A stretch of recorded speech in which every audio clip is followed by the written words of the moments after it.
नमस्कार, आप देख रहे हैं पॉलिटिकल आइडिया। मैं हूं प्रदीप कुमार। मित्रों, बिहार में विधानसभा चुनाव की पूरी प्रक्रिया पूरी हो गई। चुनाव आयोग की अधिसूचना भी जारी हो गई विधानसभा के गठन के लिए। अब सरकार बनाने की तरफ बिहार बढ़ चला है। नीतीश कुमार के साथ लगातार जो घटक दल है उनके नेताओं की लगातार बैठकें शुरू हो चुकी है। मंत्रियों के नाम फाइनल किए जा रहे हैं। लोक जनशक्ति पार्टी ने तो अपना विधायक दल की बैठक करके विधायक दल का नेता भी चुन लिया है। बहुत जल्द भारतीय जनता पार्टी के विधायकों की भी बैठक होने वाली है। लेकिन जिन नामों की चर्चा नीतीश कुमार के इस सरकार में मंत्रिमंडल में फिर से शामिल करने की हो रही है, उनमें जिन नामों पर लगभग मुहर लग चुका है हर दल के तरफ से, आज हम बात करेंगे इस वीडियो में उन चेहरों की जिन्हें नीतीश कुमार के मंत्रिमंडल में नीतीश कुमार के साथ इस बार शपथ लेना है। ठीक है, यह बात तय है कि पहले चरण में ही पूरी सीटें नहीं भरी जाएगी। 36 मंत्री बिहार में बन सकते हैं, लेकिन इस बार पहले मंत्रिमंडल के गठन में 36 सीटों पर मंत्रियों की नियुक्ति नहीं होगी। कुछ सीटें भारतीय जनता पार्टी और जनता दल यूनाइटेड के कोटे की खाली रखी जाने वाली है। चर्चा तो यहां तक चल रही है कि लोक जनशक्ति पार्टी में भी पहली बार में केवल एक विधायक का शपथ ग्रहण हो, 2 मंत्री पद बाद में भरा जाए। लेकिन खैर, लोक जनशक्ति पार्टी के तरफ से भी नाम लगभग फाइनल हो चुके हैं। 2 नाम तो निश्चित रूप से फाइनल हो चुके हैं। तीसरे नाम पर अब तक सहमति नहीं बनी है। लोक जनशक्ति पार्टी की तरफ से जिन 2 नामों पर सहमति बन चुकी है, उनमें विधायक दल के नेता पार्टी के प्रदेश अध्यक्ष राजू तिवारी का नाम सबसे पहले नंबर पर है। दूसरे नंबर पर जिस नाम की चर्चा है वो है बोचहां से लोक जनशक्ति पार्टी की नवनिर्वाचित विधायिका बेबी कुमारी वो नाम है जो पहले भी बोचहां की इससे पहले भी विधायक रह चुकी है।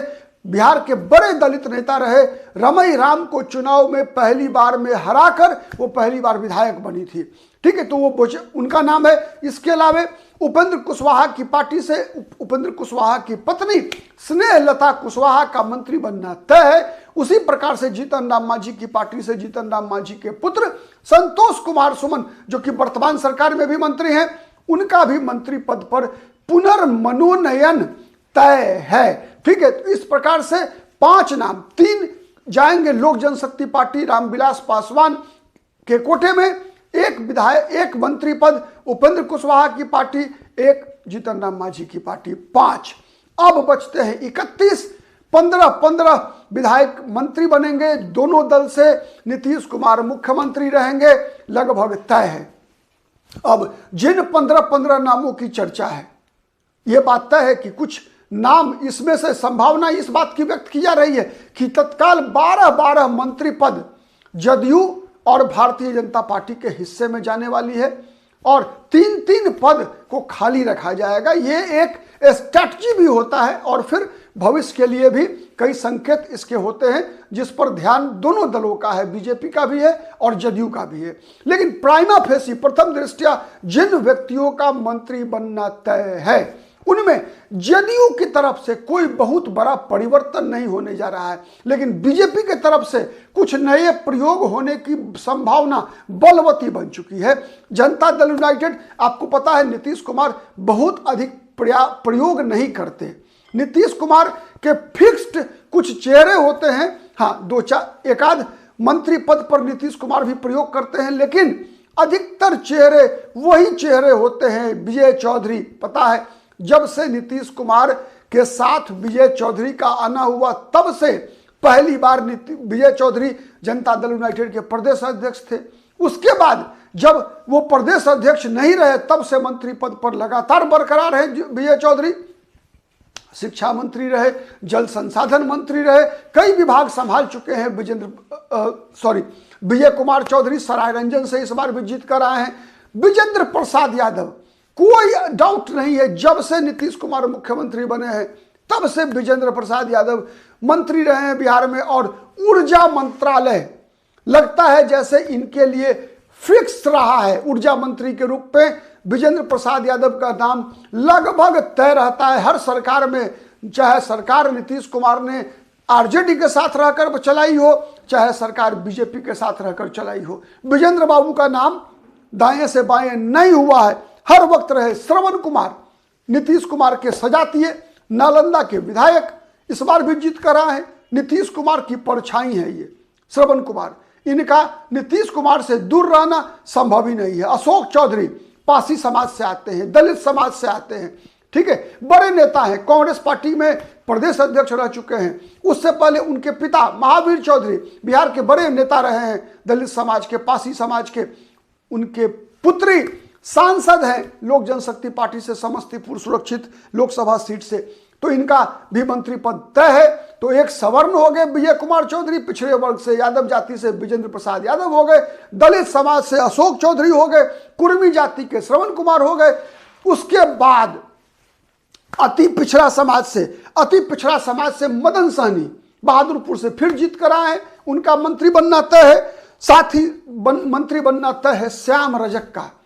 श्याम रजक का इस बार मंत्री बनना तय है। श्याम रजक फुलवाड़ी शरीफ विधानसभा सीट से एक बार फिर चुनाव जीत कर पहुंचे हैं। मंत्री बनना तय है जमा खान का।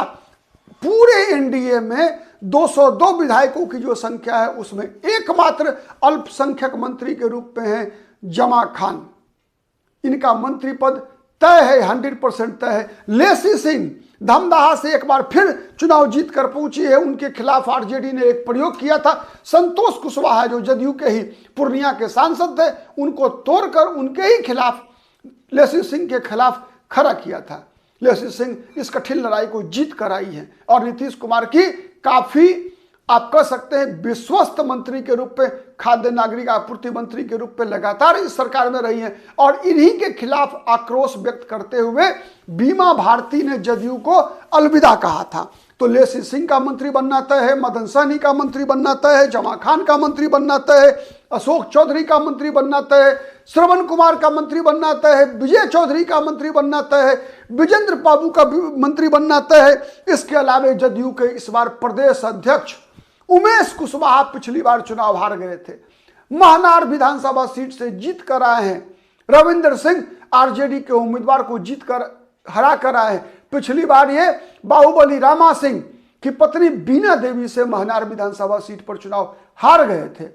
प्रदेश अध्यक्ष हैं अभी वर्तमान में जनता दल यूनाइटेड के। तो इनका भी उमेश सिंह कुशवाहा का मंत्री बनना तय है। महेश्वर हजारी का मंत्री बनना तय है। पासवान समाज के जदयू में एकमात्र टिकटार्थी थे, एकमात्र व्यक्ति थे महेश्वर हजारी पासवान समाज से, जिनको नीतीश कुमार ने टिकट दिया था और वरिष्ठतम नेता है महेश्वर हजारी, तो उनका भी मंत्री बनना तय है। साथ ही मंत्री बनना तय है अति पिछड़ा धानुक समाज से, ठीक है, या गंगोता समाज के दो नेता शीला मंडल पिछले मंत्रिमंडल में भी मंत्री रही हैं, लेकिन इस बार चर्चा चल रही है उनके बदले बूलो मंडल के बनाने की।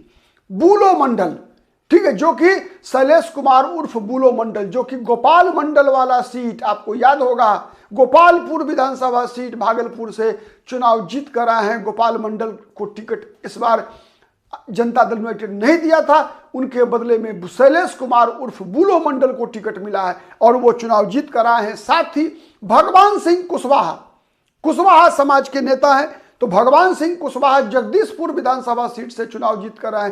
पिछली जो सरकार थी, अभी जो सरकार है उसमें कुशवाहा समाज से जदयू से जयंत राज मंत्री हैं, तो उनके बदले इस बार चर्चा है कि भगवान सिंह कुशवाहा को, जो जगदीशपुर विधानसभा सीट से चुनाव जीत कर आए हैं, उनको मंत्री बनाया जाए। उसी तरीके से बीजेपी की तरफ से चर्चा चल रही है कि विजय सिन्हा को इस बार विधानसभा का अध्यक्ष बनाया जाए। उप मुख्यमंत्री बनने की संभावना नहीं है, तो अगर चलिए उप मुख्यमंत्री भी मंत्रिमंडल के हिस्सा होते हैं, तो इसीलिए विजय सिन्हा का नाम कट रहा है, सम्राट चौधरी का नाम तय है। चर्चा तो यहां तक भी है कि सम्राट चौधरी को भी कोई अलग बड़ा पद दिया जा सकता है, लेकिन वो बड़ा पद क्या होगा कहना मुश्किल है। लेकिन मंत्रिमंडल में सम्राट चौधरी रहेंगे। विजय सिन्हा का नाम कट रहा है। नितिन नवीन पटना बांकीपुर विधानसभा सीट से चुनाव जीत कर पहुंचे। देखिए, 2-3 चेहरे बिहार में ऐसे हैं जो भारतीय जनता पार्टी के केंद्रीय नेतृत्व के लिए, जिन विधायकों की बात मैं कर रहा हूं, मैं नित्यानंद राय की बात नहीं कर रहा, मैं गिरिराज सिंह की बात नहीं कर रहा, मैं राजभूषण चौधरी की बात नहीं कर रहा, मैं बात कर रहा हूं बिहार में चुनाव जीत कर आए हुए विधायकों में 4-5 चेहरे ऐसे हैं जो भारतीय जनता पार्टी के केंद्रीय नेतृत्व का लाडला है। ठीक है, इसके अलग अलग मतलब निकाले जा सकते हैं, आप स्वतंत्र हैं निकालने के लिए, कभी और किसी दिन चर्चा होगी। उसमें एक नाम है मंगल पांडे का, दूसरा नाम है नितिन नवीन का।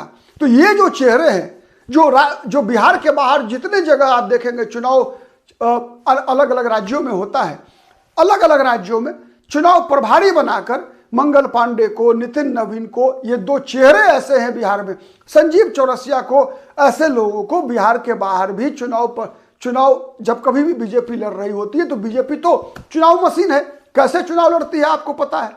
ठीक है, उसके लिए कई आवश्यकताएं होती है, इन आवश्यकताओं के इंतजाम करने में ये चेहरे बीजेपी के पारंगत माने जाते हैं। मंगल पांडे, आपको याद होगा हिमाचल प्रदेश में जब पहली बार जयराम ठाकुर चुनाव जीत कर आए थे तो मंगल पांडे वहां हीरो बने बैठे थे।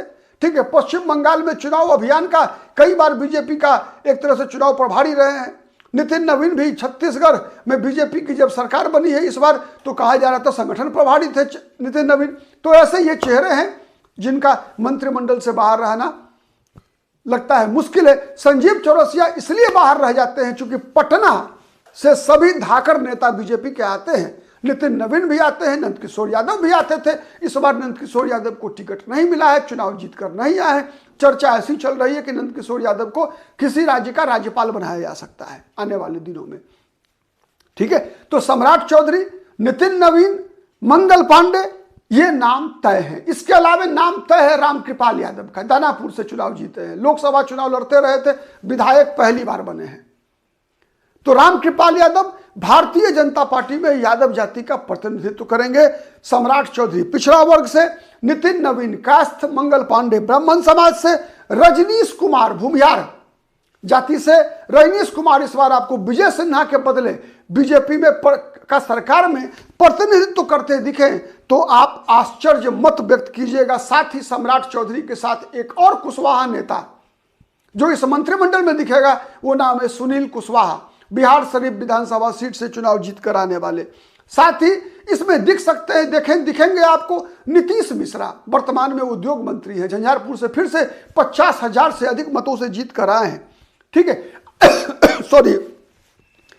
उसके अलावा ये जो अति पिछड़ी जातियों में प्रमोद कुमार जो मोतिहारी से चुनाव जीत कर आए हैं, विजय मंडल जो सिक्टी विधानसभा सीट से चुनाव जीत कर आए हैं, सिक्टी अररिया विधानसभा सीट से केवट समाज के आते हैं, हरि सहनी, इन सबों का नाम अति पिछड़ा समाज से आ रहा है। सुनील पिंटू का नाम आ रहा है जो कि सीतामढ़ी विधानसभा सीट से चुनाव जीत कर आए, पूर्व में सांसद रहे हैं, बीजेपी के विधायक रहे, बिहार सरकार में पहले मंत्री भी रह चुके हैं। नीतीश कुमार के 2010 वाली जो सरकार थी ना, 17 वाली जो बीजेपी की सरकार थी उसमें ये मंत्री रहे हैं सुनील पिंटू। प्रमोद कुमार मोतिहारी के विधायक हैं, भरत बिंद भभुआ से चुनाव जीत कर आए हैं, इनका मंत्री पद लगभग तय। बीजेपी अति पिछड़ा कार्ड फिर इस बार खेलने वाली है। पिछले मंत्रिमंडल में भी बीजेपी के सर्वाधिक अति पिछड़ा समाज से मंत्री थे, इस बार भी हरि सहनी, विजय मंडल, भरत बिंद, सुनील पिंटू, प्रमोद कुमार, ऐसे 5 नाम है। इन 5 में से 3 का मंत्री पद तय है। ठीक है, तो ये उसके अलावा राजपूत समाज से नीरज सिंह बबलू छातापुर से फिर चुनाव जीत कर आए हैं, इनका भी मंत्री पद तय है। ठीक है, तो इसीलिए इस प्रकार से 12 बीजेपी से, 12 जदयू से, 24 3 मंत्री पद मिलना है लोक जनशक्ति पार्टी को, 24 3 27, 28वां स्नेहलता कुशवाहा, संतोष कुमार सुमन, 29वां और 30वां नीतीश कुमार स्वयं होंगे मुख्यमंत्री। ठीक है, तो यह मंत्रिमंडल का स्वरूप है जिसका शपथ ग्रहण होना लगभग ये नाम फाइनल हैं। अब चूंकि मंत्रिमंडल गठन में तो अंतिम क्षण तक जोर घटाओ, नीतीश कुमार की पार्टी में उम्मीद कम है, बीजेपी में ये जोर घटाव होने की संभावना है। बीजेपी में हो सकता है, जदयू में कोई संभावना नहीं है। लोक जनशक्ति पार्टी में 2 मंत्री पद तय हैं, मैं दोहरा रहा हूं, 2 मंत्री पद तय हैं, बेबी कुमारी और राजू तिवारी। ये 2 नाम तय हैं, राजू तिवारी और बेबी कुमारी। तीसरा नाम संजय पासवान, बखरी विधानसभा सीट से, संजय सिंह महुआ और सिमरी बख्तियारपुर, ये तीनों संजय में कंपटीशन होगा तीसरे सीट के लिए। देखना है कौन होते हैं आने वाले दिनों में, ठीक है। बीजेपी से एक और नाम मतलब जिनका मंत्री पद तय है, छूट गया था, वो है जनक राम। जनक राम का भी मंत्री बनना 100% तय है। विधान परिषद के सदस्य जनक राम, इनका भी मंत्री पद तय है। आज के लिए इतना ही, बहुत बहुत धन्यवाद।